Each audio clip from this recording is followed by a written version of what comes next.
We've all seen it. Someone screaming at, say, a Denny's employee, and when the cops eventually come to make them leave, their defense? Free speech. People like this are taking a very literal interpretation of a right to free speech. That is, they can say whatever they want without consequence. To use the parlance of the internet, this is the small brain take in the expanding brain meme.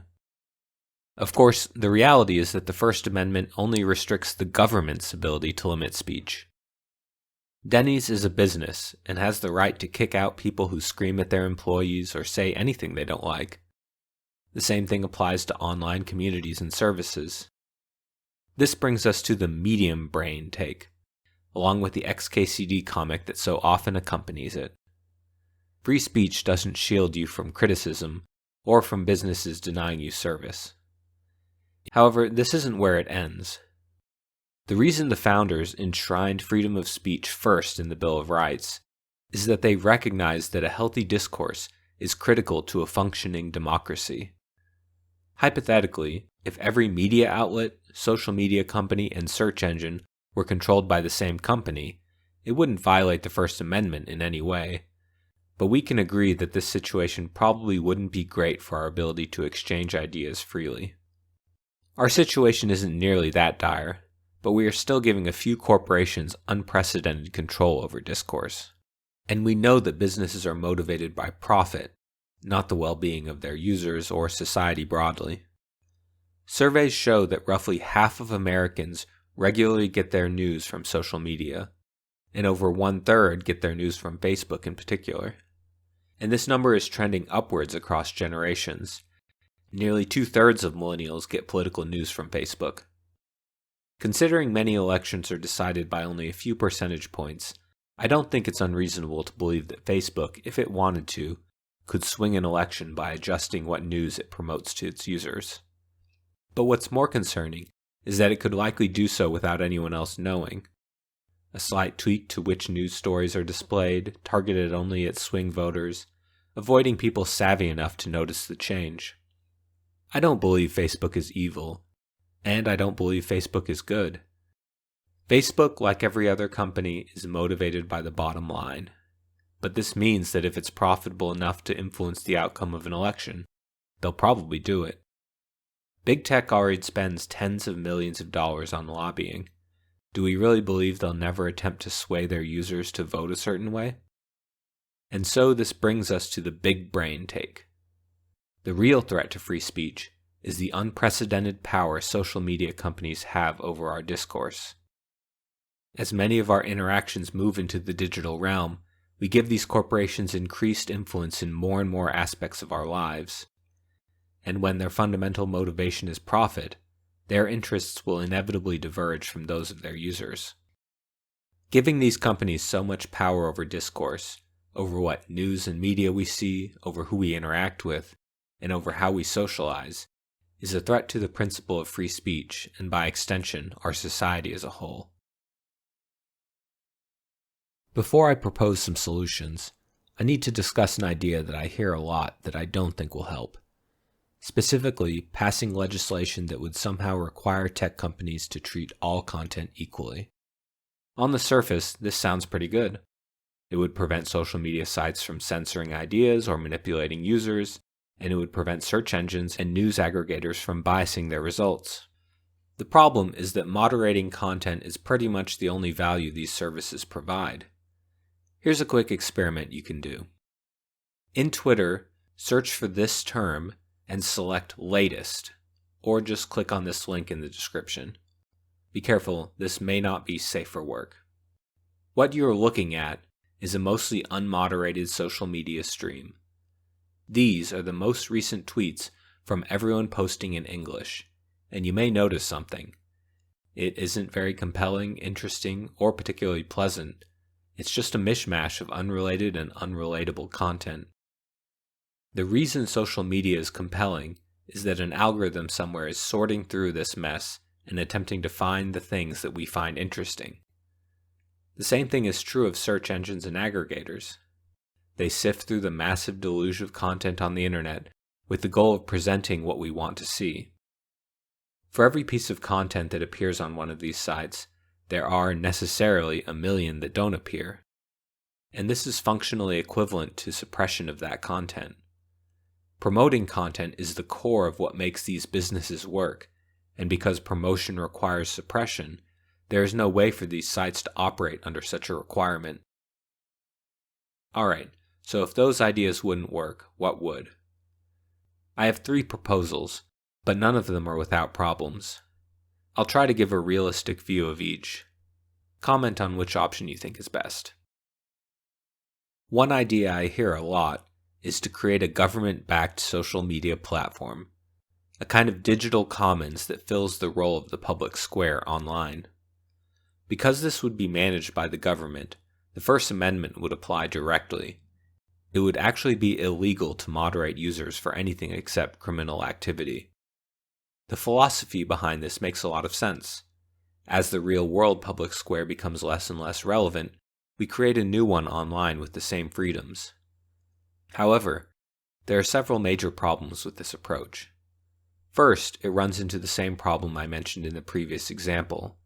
That is, without the ability to favor one type of content over another, there isn't really a way to make the experience compelling for users. Second, the fact that all communications would theoretically be accessible to the government may raise privacy concerns, though I'm not sure it would actually be worse than giant tech corporations having access to all our communications. And finally, and probably most importantly, do we really expect the federal government to create the newest popular social media platform? To provide a good user experience and update it with cutting-edge features? I mean, I believe in the ability of government to effect positive change in the world, but I have to acknowledge there are some things it isn't particularly good at. That's why, instead of creating a social media platform, I would propose the government create a social media infrastructure, a kind of shared backend that social media can build off of. Private companies could hook into this backend and moderate content however they like. So one platform could heavily moderate content and create a safe and friendly environment, while another could create some kind of libertarian anything-goes social media. But both would share the same set of users and content. This would lower the bar to create competing platforms and allow communities to interact across social media services, while letting private industry handle innovation and user experience questions. However, it doesn't address the privacy question. The idea that all communications would be funneled through a single entity might just be too ripe for abuse. The option also faces the question of whether any platforms would actually use the infrastructure, unless they were forced to. Similar to antitrust laws targeting monopolies, we could create laws that split up companies that have too much influence over news and communication. If more than a certain percent of Americans get their news from one source or use the same social media, it's split up into several smaller entities, each with a portion of the users. Will create competition and encourage specialization, leading to a wider range of platforms, each with a significant starting user base. While this would certainly ensure that powerful corporations don't accumulate too much power over our discourse, there are issues with this approach as well. If we will destroy a lot of what makes social media what it is today. A huge part of the value of Facebook is that everyone's on it. If only 1/5 of the people you know are on it, it becomes much, much less compelling. It's possible that social media is close to a natural monopoly. If everyone just wants to be on the platform other people are on, splitting companies up may be futile. Also, if there's any issue that would motivate these platforms to repress ideas and manipulate their users, it's probably this might make it nearly impossible to mobilize popular support. It's hard to look at the situation we find ourselves in and not see something that feels unprecedented. A handful of corporations control a huge amount of media, news, and even interpersonal communication, and their influence only seems to be growing as they expand into new services and technology becomes more and more ubiquitous. But, taking a step back, how much of this is actually new? Relatively few corporations have controlled the media since deregulation in the 90s. If anything, the internet has led to more diversity in media companies. And while it's true that our personal social media feeds are moderated and manipulated by big tech companies, traditional communication channels, such as email, messaging, and phone calls, remain uncensored and are in fact more private than before thanks to technology like end-to-end encryption. Finally, it's not clear that the titans of tech are as insurmountable as they're made out to be. Every era has had its Goliaths, and every time a David has appeared to slay them. Just as the previous media oligopoly was supplanted by online upstarts, the current crop of tech companies may be eclipsed by the next round of innovators, who will then be replaced by whatever follows. From this perspective, we can acknowledge that big tech will manipulate their users and use their power to seek advantages, but only to the extent that this has been true of all major players in media.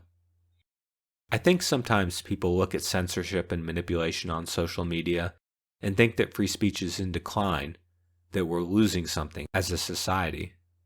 But as I mentioned earlier, traditional communication channels remain uncensored, private, and more widely available than ever before. The only thing that's restricted are speech amplifiers, such as social media and other internet platforms. But these amplifiers have never been free. Before the internet, mainstream media such as television channels, newspapers, and magazines were controlled by elite, non-neutral parties, just as tech companies are today. Is our current situation meaningfully different than before? And if not, do we actually need to take action? This brings us to the possible cosmic brain take. That big tech's control over their platforms is nothing new, and the nature of social media means that they actually tend to offer a wider array of viewpoints than media of the past. This would suggest that we don't need to do anything at all. There are a few issues with this idea as well. Tech companies have become so large that they're easily able to acquire would-be competitors, which may prevent upstarts from unseating them. If this continues, the power and reach of these corporations could extend so far they become impossible to challenge. Also, modern algorithms, AI, and data analysis have drastically increased these companies' ability to understand and manipulate their users. The combination of an unprecedented level of engagement and a never-before-seen capacity to influence viewers could mean that big tech poses much more of a risk than media companies of the past. I genuinely don't know the answers to these questions, and I don't know the best course of action. Technology companies do wield an intimidating level of influence over society, but is it necessary or even possible to change that? Let me know in the comments which option you think is best, or if you can think of a better one. If you enjoyed this video, I'd ask that you let a loved one know how much you appreciate them today. Alternatively, you can always like the video or subscribe. Thank you for watching.